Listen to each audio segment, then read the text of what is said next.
মানুষের আশা ভরসা আসলে এই সরকারের প্রতি অনেক ছিল, আমাদের ছিল, স্পেশালি বিচার সংস্কার এবং একটা সুষ্ঠু নির্বাচনের দাবিতে। কিন্তু আমরা দেখছি আসলে আমরা একটা জায়গায় শুধু স্টেবিলিটি দেখেছি, সেটা হলো যে আমাদের যে টোটাল যে আপনার হলো আমাদের যে রিজার্ভ, সেই রিজার্ভটা আমাদের একটা জায়গায় আমরা দেখেছি যেটা স্টেবল আছে। কিন্তু আপনি যদি চিন্তা করেন যে চারদিকে মব ভায়োলেন্সটা ইতিমধ্যে অনেক বেড়ে গিয়েছে, একটা জায়গা আসলে নিয়ে আমি কথা বলতে চাই, যেটা হলো উপদেষ্টারা কিন্তু এখন পর্যন্ত আপনার হলো কোনো তাদের যে সম্পদের যে বিবরণী গত 1 বছরে কিন্তু সেটা আমরা আসলে সামনে পাইনি। তো এই বিষয়গুলো আসলে মানুষের কাছে এখনও ভালোভাবে উপস্থাপিত হয়নি। সো এই জিনিসগুলো ক্লিয়ার হওয়া দরকার, তারা কেন এই জিনিসগুলো ক্লিয়ার করছেন না।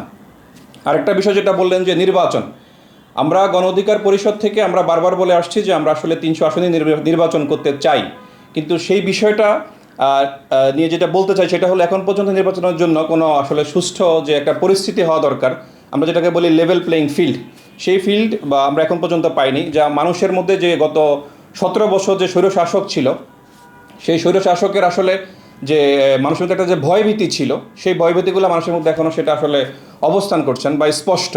সুতরাং মানুষ এই ভয়ভীতি উপেক্ষা করে যে ভোট দিতে যাবে, সেরকম কোনো জিনিস আমরা সরকারের পক্ষ থেকে কোনো উদ্যোগ দেখছি না। সেই জিনিসগুলো মানুষের মধ্যে ক্লিয়ার হওয়া দরকার, আমি যেটা মনে করি। বসুন্ধরা টিস্যু, অশুদ্ধতার বিরুদ্ধে এক বিন্দুও ছাড় নয়। গণ অধিকার পরিষদ আমরা আসলে নির্বাচন চাই, আমরা যে নির্বাচন চাই না তা না, আমরা নির্বাচন চাই, কিন্তু সেই নির্বাচনটা কিসের ভিত্তিতে হবে? সেই নির্বাচনটা তো একটা জুলাই সনদের যে ভিত্তি, গণ অভ্যুত্থানের ভিত্তির উপর করে নির্বাচনটা হবে। কিন্তু এই জুলাই সনদটা এখনও কাগজে কলমের মধ্যে রয়ে গিয়েছে। আমরা চাই যত দ্রুত সম্ভব এটা একটা আইনি ভিত্তির মাধ্যমে নির্বাচনের যে একটা সুষ্ঠু রোডম্যাপ, সেটা নির্বাচন কমিশন ঘোষণা করবেন। কিন্তু এই জুলাই সনদটার আসলে কোনো ব্যবস্থা না করে, আইনি ভিত্তি না দিয়ে আসলে আমরা কোনো ইলেকশনের কথা বলতে পারি না।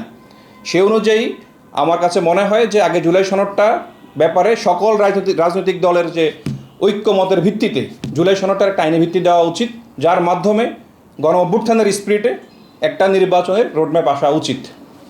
আরেকটা বিষয় হলো পিয়ার নিয়ে আসলে আপনি যদি বলেন জামাত, এনসিপি, তারা উচ্চকক্ষ এবং নিম্নকক্ষে দুই কক্ষেই আসলে পিয়ার পদ্ধতিতে ভোট চাচ্ছে। এটা যদি সমঝোতার মাধ্যমে যদি এখনও সমাধান না হয়, আমরা নির্বাচনে আমরা যদি চিন্তা করি যে ফেব্রুয়ারিতে হবে, তাহলে সেটা এখনও যদি সমঝোতার মধ্যে না আসে তাহলে এটা কীভাবে হবে? সুতরাং এই জুলাই সনদের একটা আইনি ভিত্তি দেওয়া দরকার, যার মাধ্যমে যদি আপার হাউসে হয় সেটা হোক, কিন্তু নিম্নকক্ষে যদি না হয় সেটার একটা সমঝোতার মাধ্যমে এটা সম্পন্ন করো। কিন্তু কাউকে বাদ দিয়ে আগামীর ইলেকশনে যাওয়াটা, যারা জুলাই গণ অভ্যুত্থানে যারা অংশীদার, তাদেরকে কাউকে বাদ দিয়ে নির্বাচনে যদি অংশগ্রহণ করতে হয়, আমার কাছে মনে হয় সেই নির্বাচনটা কোনো ক্রেডিবল ইলেকশন হবে না। ফেব্রুয়ারিতে নির্বাচন হওয়ার জন্য আমরা আসলে আশাবাদী, কিন্তু আমার কাছে মনে হচ্ছে যে ফেব্রুয়ারিতে নির্বাচন হওয়ার জন্য যে পরিস্থিতি দরকার, যে লেভেল প্লেইং ফিল্ডটা আসলে দরকার, সেটা এখন পর্যন্ত আমি স্পষ্টত দেখতে পাচ্ছি না। এবং এখানে আইনশৃঙ্খলা রক্ষাকারী বাহিনীর যে আসলে ব্যবস্থা নেওয়া দরকার, এখন পর্যন্ত সেটা স্পষ্ট না। এবং নির্বাচন কমিশনারের সুষ্ঠু কোনো রোডম্যাপ আমরা ইতিমধ্যে এখন পর্যন্ত আসলে আমরা পাইনি। মব ভায়োলেন্স নিয়ন্ত্রণে এই সরকার সম্পূর্ণরূপে ব্যর্থ। মব ভায়োলেন্স নিয়ন্ত্রণের জন্য সরকার এখন পর্যন্ত আমরা কোনো স্পষ্ট আসলে কোনো ধারণা এই সরকার থেকে আসলে পাইনি। এটার জন্য সরকার আইনশৃঙ্খলা রক্ষাকারী বাহিনীর সাথে বসে আমার কাছে মনে হয় একটা সুষ্ঠু সমাধান দেওয়া উচিত এবং এই জিনিসটা বন্ধ করা উচিত।